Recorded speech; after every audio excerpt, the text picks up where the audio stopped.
Good morning, everyone. Our today's lecture is on flywheel, that is the load equalization process. That means what is the load equalization and how it is used in electrical drive. Diagram show करके share होते तुम्हाला सांगा. इसकी load इक्विलायझेशनची PPT participant. During this stage, student. Yes, ma'am. Okay. Load equalization is means there is a somewhat electrical drive in which the load is get fluctuating. काही इलेक्ट्रिकलचे applications असे असतात, Motors वगैरे असतात, तर त्या लोड प्रोव्हाइड केल्यानंतर ते फ्लक्च्युएशन तिथे शाफ्टवरती डेव्हलप होतात. लोड इक्विलायझेशन मीन्स काय? Load equalization is the process of smoothing the fluctuating load. जो फ्लक्च्युएटिंग लोड आहे त्याला स्मूथ करायचं आहे. And for that purpose we have to use the flywheels. Flywheels means काय? एका शाफ्टवरती एक व्हील प्रोव्हाइड केलेलं असतं आणि त्या व्हीलच्या अकॉर्डिंगली जे काही फ्लक्च्युएशन लोडचं क्रिएट होते त्याला स्मूथ करायचं. For that purpose we have to draw the that means the fluctuating loads draw the heavy current from the supply during the peak interval and also cause the voltage drop in the system due to which the equipment may not get damaged. म्हणजे ज्या केसमध्ये तुमचा ही Motors आहे तिथलं fluctuation होत आहे आणि पीक interval आहे का पीक लोड आहे, त्या केसमध्ये काय होणार आहे की जे काही तुमचं फ्लायव्हील जो लोड आहे तो सप्लाय कडनं काय होणार आहे, हेवी करंट ड्रॉ करणार आहे आणि ते व्होल्टेज ड्रॉप पण होणार आहे. मग त्यामुळे काय होणार आहे, कधी तुमचं डिव्हाइस आहे ते डॅमेज होऊ शकतं हाय स्पीडने जर रोटेट झालं तर. म्हणजे फ्लक्च्युएशन अराईज झाले तर त्याचे रिझल्ट काय होतं, it's draw the heavy current from the supply and also causes the large voltage drop in the system due to which the equipment may get damage. मग लोड फ्लक्च्युएटिंग असेल तर त्याचा main effect काय होतो, there is a damage of equipment. हा main problem. मग ही जी प्रोसेस आहे लोड फ्लक्च्युएटिंगला स्मूथ करायची, त्या प्रोसेसला आपण काय म्हणतो, as a load equalization. Load equalization is the process of smoothing the fluctuating load. मग याच्यासाठी आपण कशाची हेल्प घेतो, ॲज अ फ्लायव्हील. तर त्याचे एक जनरल कॉमन एक्झाम्पल आहे, जे ओल्ड इयर मध्ये जर जुन्या काळामध्ये मशीन्स बघितले असेल तुम्ही, आपले काय म्हणतात मशीनला, आपले गहू वगैरेचे जे मशीन्स असं काढायचे त्याच्या एकदम सेंटर पॉइंटला जे ओल्ड टाईपचे मशीन्स होते तिथे तुमचा असा फ्लायव्हील प्लेस केलेला असतो आणि त्याच्या थ्रू मग तिथं लोडचं काय होतंय, बॅलन्सिंग होणार आहे. त्याची एक आयडियल प्रोसेस आहे. First, in the load equalization the energy is stored at the light load and this energy is utilized when there is a peak load. म्हणजे सपोज तुमचा लोड दिलेला आहे मोटर्सवरती आणि लोड फ्लक्च्युएटिंग स्टार्ट झालाय, तर ज्या केसमध्ये सिस्टीम वरती किंवा त्या तुमच्या इक्विपमेंट वरती लाईट लोड आहे आणि तुमची सेम अमाऊंटची जी काही एनर्जी आहे ती त्या इक्विपमेंटला प्रोव्हाइड होते, त्यामुळे तो जो काही मोटर्स वगैरे ती हाय स्पीडला रोटेट होणार आहे. आणि त्या केसमध्ये जो हाय स्पीड असणार आहे तो फर्स्टली जे काही फ्लायव्हील आहे ते ऍब्झॉर्ब करून घेणार आहे. whenever there is a light load condition, at that condition flywheel utilize this extra amount of energy or stored in that flywheel. and whenever there is a peak load म्हणजे त्या याच्यावरती load increase झालेला आहे machines वरती, त्या केसमध्ये flywheel काय करेल, त्याची जी एनर्जी स्टोअर झालेली असेल ती त्याला रिटर्न करणार, फीडबॅक करणार. त्या केसमध्ये काय होतं, there is a balancing of your load and this process is called as a load equalization. Load इक्विलायझेशनची प्रोसेस समजली का कशी आहे? When there is a light load, the flywheel will accelerate and store the excess energy drawn from the supply. Light load condition असेल तर flywheel काय होतो, ऍक्सिलरेट होतो आणि ऍक्सिलरेट झाल्यामुळे काय होणार आहे, जी काही एनर्जी आहे ती फ्लायव्हील मध्ये स्टोर होऊन जाणार आहे. And during the peak load period, याच्या रिव्हर्स कंडिशन कुठली असणार आहे, पीक लोडची. During the peak load the flywheel decelerate, flywheel काय होणार आहे, डिऍक्सिलेट होणार आहे, स्लोली रोटेट होणार आहे and supply the stored energy to the load. Along with the supply energy, म्हणजे सप्लायची एनर्जी तर आहेच, पण in addition to that flywheel पण काय करतंय की त्या पर्टिक्युलर शाफ्टला त्याची एनर्जी पण प्रोव्हाइड करतोय. मग दोघांचं कॉम्बिनेशन तिथे काय होते, maintain the power that is the remains constant, म्हणजे जी काही पॉवर आहे ती कॉन्स्टंट असणार आहे आणि लोड पण तुमचा काय होणार आहे, बॅलन्स होणार आहे. That's why this process is called as a load equalization. Clear? Two condition of load equalization. Participant, load equalization ची प्रोसेस समजली का काय? Yes ma'am. ओके. दोनच कंडिशन असणार आहे. First one is the light load condition. Light load condition असेल तर काय करायची, तुमची जी काही सिस्टीम आहे ती स्लोली रोटेट होणार आहे, म्हणजे त्याच्यावरती लोड नसेल म्हणून ते फास्ट रोटेट होईल. त्यामुळे तुमचा जो फ्लायव्हील त्या शाफ्टवरती कनेक्ट असेल मोटरच्या, तो पण जास्त स्पीडने ऍक्सिलरेट होईल आणि ऍक्सिलेशन झाले की तो फ्लायव्हील एनर्जीला स्टोअर करून घेतो लाईट लोड कंडिशन मध्ये. याच्या रिव्हर्स तुमचं पीक लोड मध्ये असणार आहे. ज्यावेळेस सिस्टीम वरती पीक लोड असेल तर फ्लायव्हील डिॲक्सिलेट होईल आणि जी स्टोअर केलेली एनर्जी ती अगेन फीडबॅक करणार आहे त्या शाफ्टवाला, आणि मग शाफ्टला ऑलरेडी सप्लायची तर एनर्जी येते प्लस फ्लायव्हीलची एनर्जी त्यामध्ये ऍड होईल आणि तो जो काही डिमांड आहे पीक लोडची ती मेंटेन होईल आणि लोडची इक्विलायझेशन होणार. It's the concept of your load equalization. Clear? Clear participant? Yes ma'am.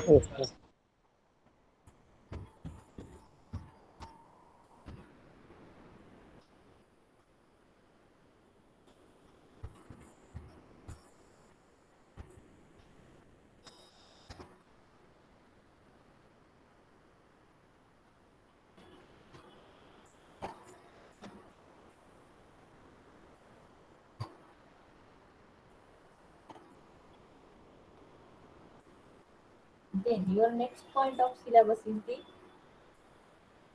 braking. That is the definition of braking, requirement of ideal braking and types of braking. हा same part तुम्हाला परत जे ट्रॅक्शनचं chapter आहे तिथे पण repeat होणार आहे. Braking of electrical ड्राईव्ह्स.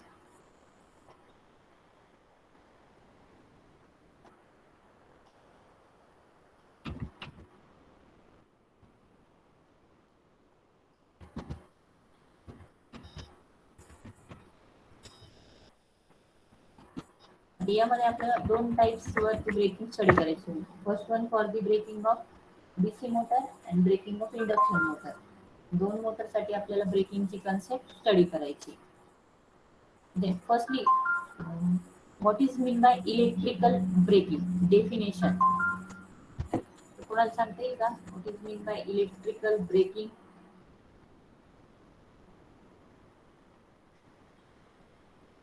Participant, definition of electrical braking.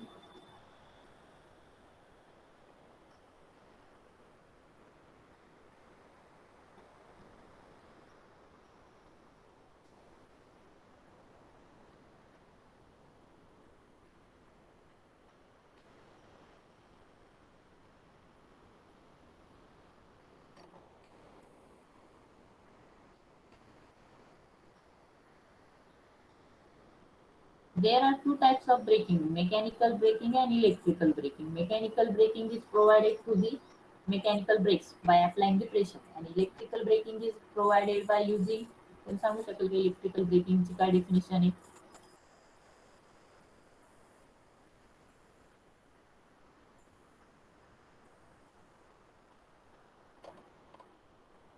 Electrical braking means to apply the brake by using the electrical connection, म्हणजे इलेक्ट्रिकलचा सप्लाय यूज करून ब्रेक्स प्रोव्हाइड करायचे. It's called as a electrical braking. Clear participant? Mechanical braking means काय? To provide apply the brakes by using your mechanical pressure to the mechanical brakes. तिथे brake system provide करायची.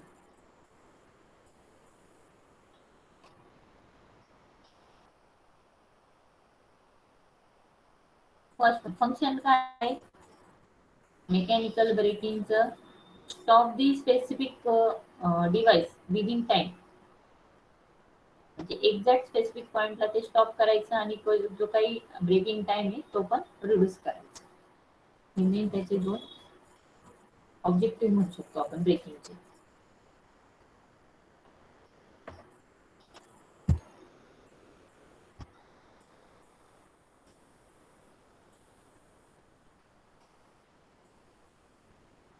यामध्ये generally काय होतं electrical braking मध्ये kinetic energy of moving part that is the motor मध्ये जो काही रोटर असतो कायनेटिक एनर्जी तो मोटर ती रोटेट होते it is converted into electric energy which is consume in the resistance as heat or the alternatively it is returned to the supply source.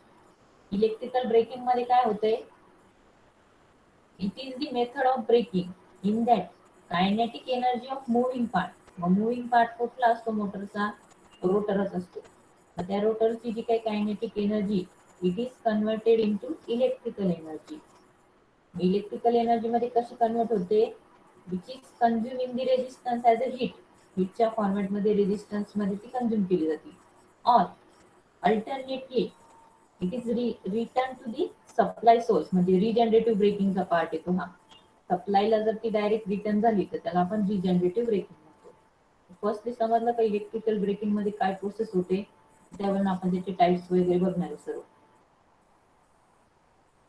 Clear participant student reply करा Yes, ma'am. ठीक आहे main काय होतं kinetic energy of electrical motor is converted into electrical energy in the form of heat which is dissipated as a heat in the resistance or directly fed to the supply. Then electrical braking has a different types.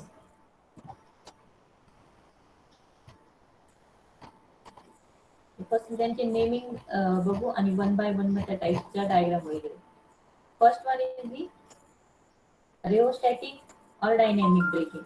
Naming लक्षात ठेवा electrical braking has three types. First one rheostatic or dynamic braking. Second one plugging or reverse current braking. And third one is the regenerative braking. Rheostatic or dynamic, plugging or reverse current braking. And third one is the regenerative. इथले types आहे तुमच्या साईडने repeat करून सांगा जरा which are the three types of braking student tell me which are the three types of braking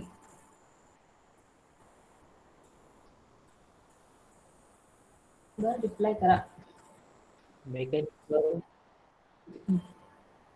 Mechanical, electric, and plugging. Mechanical electrical हे त्याचे basic types आहे ब्रेकिंगचे in the electrical braking there are three types मी परत repeat करते एकदा बघा रेओस्टॅटिक और डायनेमिक रेओस्टॅटिकला किंवा डायनेमिक म्हणतात सेकंड वन प्लगिंग और reverse current braking third one is the regenerative braking सांगा चला तुमच्या साईड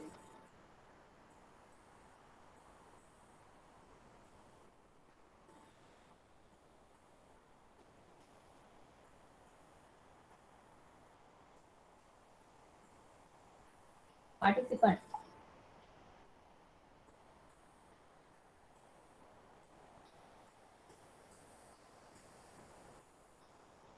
Plugging, dynamic आणि regenerative braking.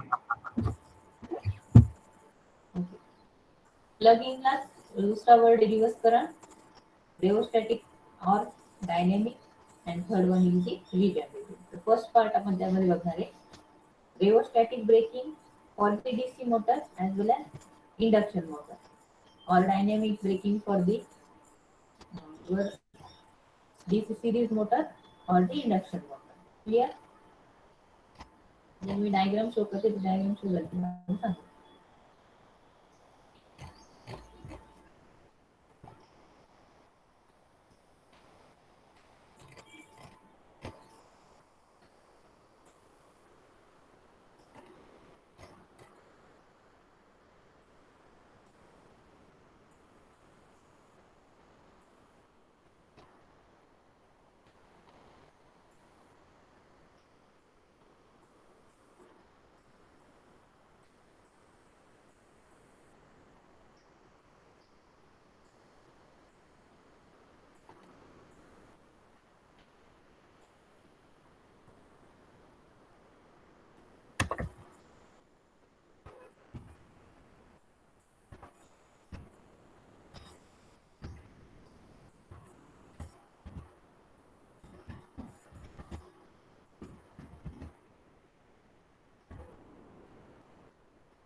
डायग्राम शो झाली पार्टिसिपंट? नाही मॅम. दिसते का डायग्राम? बघा. डायनॅमिक ब्रेकिंग और रिओस्टॅटिक ब्रेकिंग हो फॉर मॅम. DC motor. त्याच्यामध्ये काय केलंय, there is a two winding, that is first one is the field winding and this one is the armature winding. So in regular connection, if there is a DC series motor, then both the field winding and armature winding connected to your supply. ठीक आहे, तर मी पहिले white board वरती तुम्हाला त्या diagram draw करून दाखवते आणि मग त्यानंतर आपण ह्या डायग्राम वरती डिस्कशन करूया. मग मी व्हाईट बोर्डला कनेक्शन त्यांचे ड्रॉ करून देते.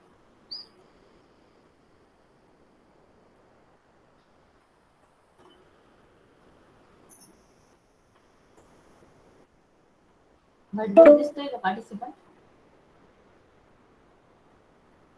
No ma'am.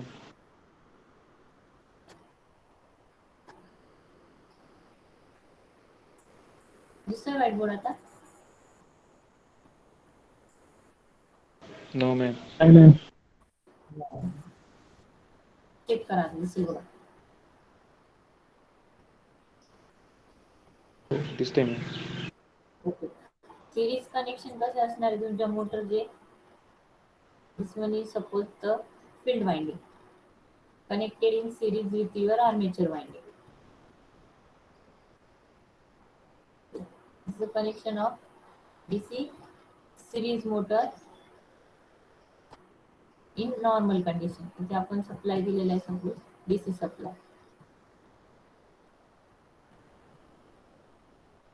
This is a normal connection, and whenever there is a breaking connection, positive and negative terminal. Field winding denoted by F and armature winding denoted by AA. Clear? In normal conditions in तुमची DC series motorची connection. But whenever there is a breaking condition, then disconnect the armature winding from the supply.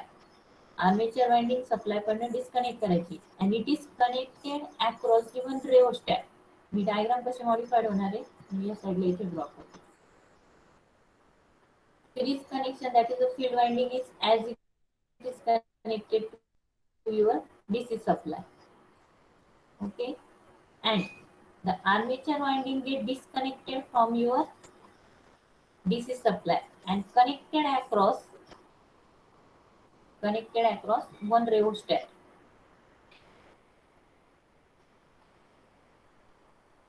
इथे एक rheostat घेतलाय, त्याच्या across काय केलेली तुमची armature winding connect केलेली आणि इकडे तुमचा DC supply as then in case of rheostatic break, disconnect your armature winding from your main supply and reconnected across the one resistance. Then the kinetic energy of this moving part of the motor, that is the armature, it get dissipated in the form of heat in the your resistance. इथे काय होणार आहे, याची जी kinetic energy या रोटरची, म्हणजे मोटरला आपल्याला आता स्टॉप करायचंय, मग स्टॉप करण्यासाठीची काय प्रोसिजर आहे, ही मोटर वर्किंग मध्ये असताना नॉर्मल स्पीडने रोटेट होते. Whenever we apply the electrical brakes at that condition, disconnect this armature winding from your DC supply and reconnect it across the one rheostat. And after that, the kinetic energy of this rotor is get converted into electrical energy in the form of as the heat in the form of heat which is dissipated in the rheostat. म्हणजे याची जी काही kinetic energy ती stop कशी होणार, तर kinetic energy ही heat मध्ये convert होणार आणि ती हीट या रिओस्टॅट मध्ये डेसिपेट होणार. This is a general procedure for your rheostatic braking. Clear participant? Yes okay, आणि तेच तुमच्या या डायग्राम मध्ये इकडे रिप्रेझेंट केले, ते आपण त्या डायग्रामला पण बघूया.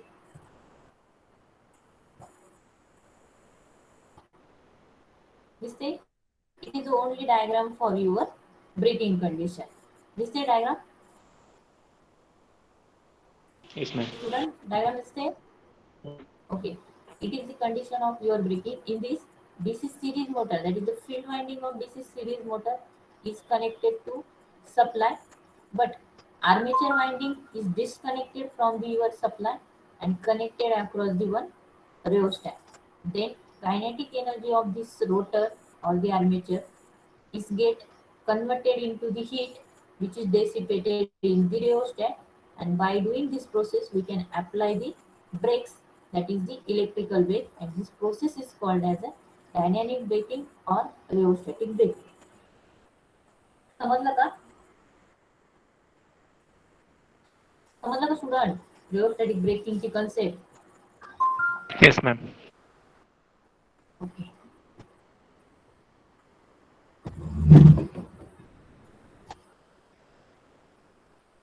Then second one is the plugging.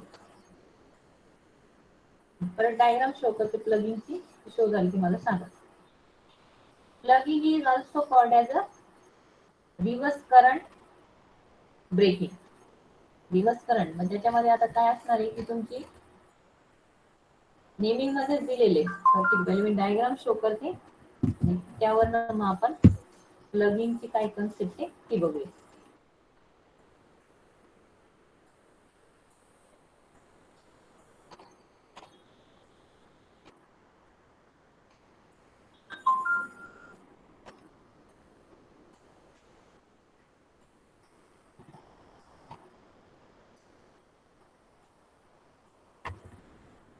कोणाचा माईक ऑन आहे का? म्यूट करा.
डायग्राम दिसते पाठीचे पण?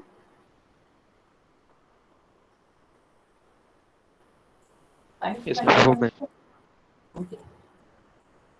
There are two conditions. First one is the running condition and second one is the braking condition. This one is the normal connection of DC motor at the running condition. That means the shunt field winding and armature winding both are connected to your DC supply. This one is the DC shunt motor. Then in case of braking, that is the plugging, means reverse current. Reverse current कसा flow होणार? आर्मेचरचे जे काही connection आहे ते reverse मध्ये connect केलेले. Positive terminal आहे firstly तुमच्या या फील्ड वाइंडिंगला कनेक्टेड आहे. फील्ड वाइंडिंगचे सपोज इथे एफ घेतला आणि F directly connected to negative.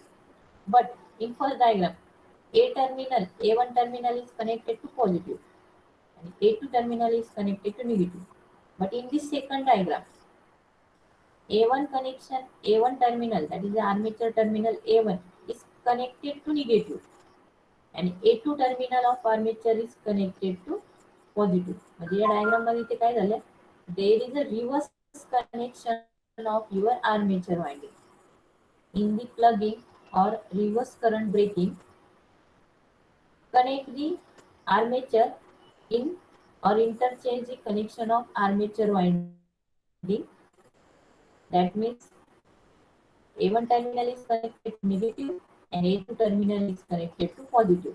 By doing this connection, there is a formation of reverse current and due to that, there is a production of high reverse torque. Connection reverse केल्यामुळे इथे काय होणार आहे? जो काही तुमचा टॉर्क प्रोड्यूस होणार आहे तो रिव्हर्स मध्ये प्रोड्यूस होणार आहे आणि रिव्हर्स टॉर्क प्रोड्यूस झाल्यामुळे तिथे काय डेव्हलप होते as a braking condition. Clear? Normal कंडिशनला हा जो बॅक ईएमएफ आहे तो सप्लाय व्होल्टेजला जनरली अपोज करतो. But whenever there is a braking condition, back EMF ची डायरेक्शन आणि सप्लाय व्होल्टेजची डायरेक्शन दोन्ही सेम होऊन जाणार आहे आणि त्यामुळे काय होतं? दोघांची ऍडिशन होते आणि हाय रिव्हर्स करंट डेव्हलप होतो. And in addition to that there is a production of high reverse torque आणि रिव्हर्स टॉर्क प्रोड्यूस झाला की तुमच्या रोटरवरती म्हणजे त्याचं जे काही ऍक्सिलरेशन आहे ते स्टॉप होणार आणि तुमची इलेक्ट्रिक मोटर ही स्टॉप होणार. क्लिअर? समजला का? What is mean by your plugging और reverse current braking? Yes, ma'am.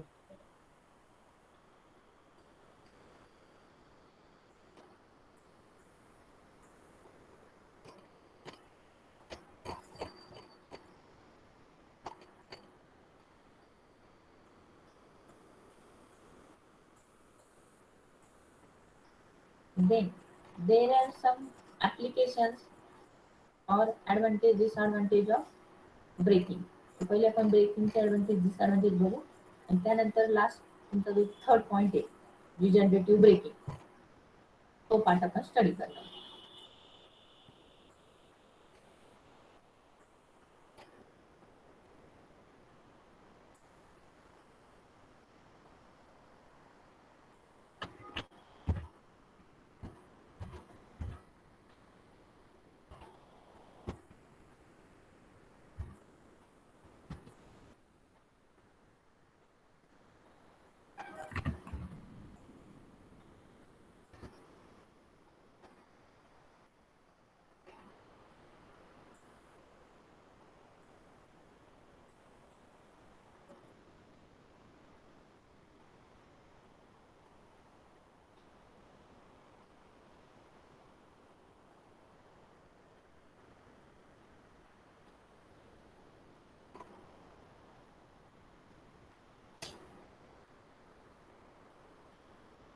First advantage of electrical braking. Suppose there is a mechanical braking. Mechanical braking असेल तर there is a excessive wear and tear of brake shoes. म्हणजे mechanical breaks apply केल्या तर तिथे break शूचं where आणि tier होणार. But if there is electrical braking, this is not happen in case of electrical braking. Electrical braking जर असेल तर there is no wear and tear of brake shoes. Clear? First advantage समजला? Since there is a mechanical braking, there is a excessive wear and tear of brakes block or brake shoe, but it is not happen in case of electrical braking. Then second advantage of electrical braking is the there is a, that is the component म्हणजे electrical braking जर असेल तर तिथे काही तुम्हाला mechanical breaks apply करायचे नसतात त्यामुळे ते मेकॅनिकल ब्रेक्सला इन्स्टॉलमेंट म्हणजे इन्स्टॉल वगैरे करण्यासाठी जी काही कॉस्ट आहे ती इथे पडत नाही. तर मग in electrical braking there is a no cost issue for maintenance of the brake shoe and lining. म्हणजे मेकॅनिकल ब्रेक्सला काही मेंटेनन्स आणि त्याची जी इन्स्टॉलमेंट आहे इन्स्टॉलेशन त्याच्यासाठी जी कॉस्ट आहे ती इथे अवॉइड होते. That means there is no cost issue in case of electrical braking. Then electrical braking has a capacity can increase the speed म्हणजे जो पण हाय स्पीड असेल त्याला स्टॉप करण्याची पण त्याची capability. Mechanical braking in addition to mechanical braking electrical braking जर provide केली तर there is a high capacity of braking. Also in the regenerative braking, in regenerative braking the generated energy is supply feedback to the म्हणजे सप्लायला feedback केली जाते. मग त्याचा issue काय होतं की आपल्याला कॉस्ट सेव्हिंग होते. If there is a energy return to the supply then there is a saving of cost.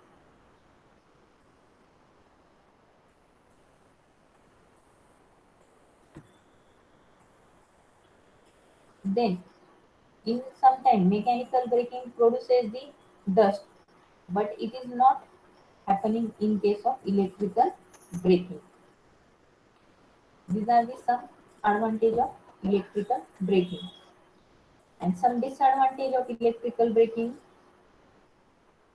काही डिसएडवांटेज पण आहे इलेक्ट्रिकल ब्रेकिंगचे.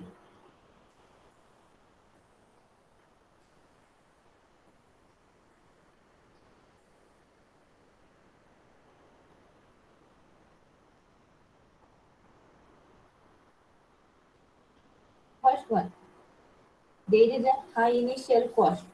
इलेक्ट्रिकल ब्रेकिंग जर अप्लाय करायचं असेल तर त्याचा पहिला पार्ट येतो, it gives the high initial cost.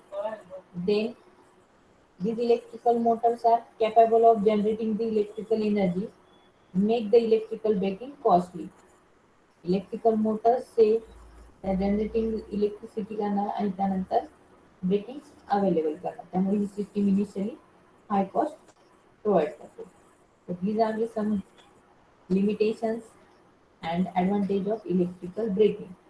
त्याचे टाइप बघितले आपण, that is the rheostatic, plugging and regenerative. तर नेक्स्ट लेक्चरला आपण रिजनरेटिव्हचा पार्ट घेणार आहे.